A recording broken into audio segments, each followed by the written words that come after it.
Now, you will remember these scenes in Qatar last year, and now the Men's World Cup is heading back to the Middle East in 2034. The deadline set by FIFA for potential hosts to come forward was today, and Saudi Arabia are the only country to have put in a bid. Australia were interested, but have decided not to proceed. Well, joining us to discuss this, we have Professor David McGillivray from the University of West of Scotland and is an expert on sport and human rights. David, thank you very much for joining us. I suppose the first question, should we be concerned at the fact that Saudi Arabia were the only resulting bid after Australia did pull from the process? It's not just a case of it's just a country going in unopposed. Should we be concerned about this? I mean, I think we should definitely be concerned, but perhaps not surprised. I mean, I think what we've seen here is that FIFA, who obviously awarded the 2022 World Cup to Qatar, have kind of tended to, I think, repeat the same mistakes that we saw there. We just heard in early October that suddenly FIFA had changed the arrangements, if you like, and said that actually the 2030 would be awarded to 3 continents, which then people felt just opened up the space for Saudi Arabia to be awarded 2034 unopposed. But I think this does little really for FIFA in terms of its reputation.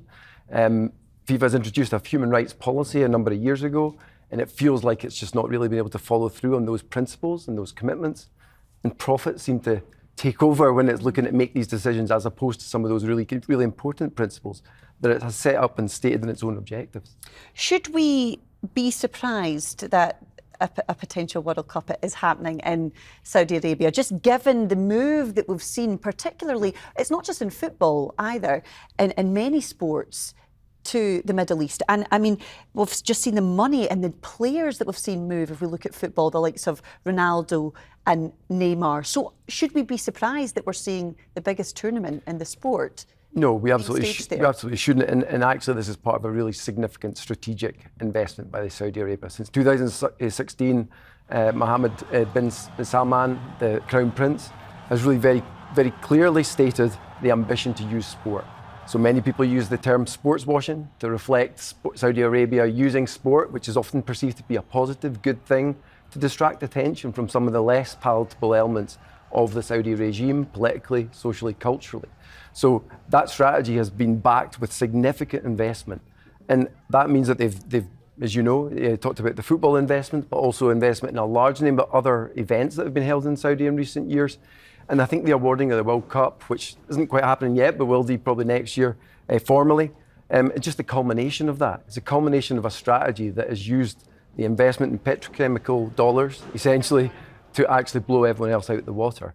And then that leads to the position that we're in at the moment, where the award is likely to go to Saudi Arabia unopposed. So it's absolutely been strategic, and it's something that really reflects quite closely what we saw in Qatar. Qatar did the same. It invested in a large number of sports events in the lead up to then eventually being awarded the rights to host the World Cup. And they've essentially wooed, I guess, FIFA in terms of the kind of ways in which they've attracted and incentivized them to see that as the possibility that we're now seeing now. And the thing is, it clearly matters to fans, because I think it was an Amnesty International poll found that, I think it was figures here, 17,000 fans in 15 different countries. One of the most popular responses in terms of deciding where a World Cup host should be decided came down to human rights.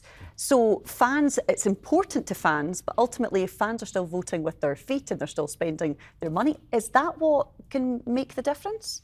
Well, I mean, I think for me it's quite unfortunate that we see the Amnesty International, Human Rights Watch, Sporting Rights Alliance, fan groups are the ones that are essentially coming out and being really critical of this looks like decision we're going to see quite soon being ratified. Perhaps governments, other organisations, football associations haven't come out in those ways. So they feel compromised, being able to say out loud perhaps what they feel about this particular decision. And I think that's really unfortunate, because I think we can expect that we're going to see the same build-up to this World Cup when it happens as we saw with Qatar, which was really affected negatively by perceptions of the human rights abuses that we see in that particular nation. And again, we know there is still oppression of women in Saudi Arabia, LGBTQI populations, challenges around about all of those issues that are still there. And I think that will become the focus again in the media over the next number of years. It really will, won't it? Professor David McGillivray, thank you so much for joining us on The Nine this evening. Well, that's all the sport from us this evening. As I say, it's been a very busy day. So It has indeed. Amy, thank you so much. Today is, of course, Halloween. I feel like we're all dressed for the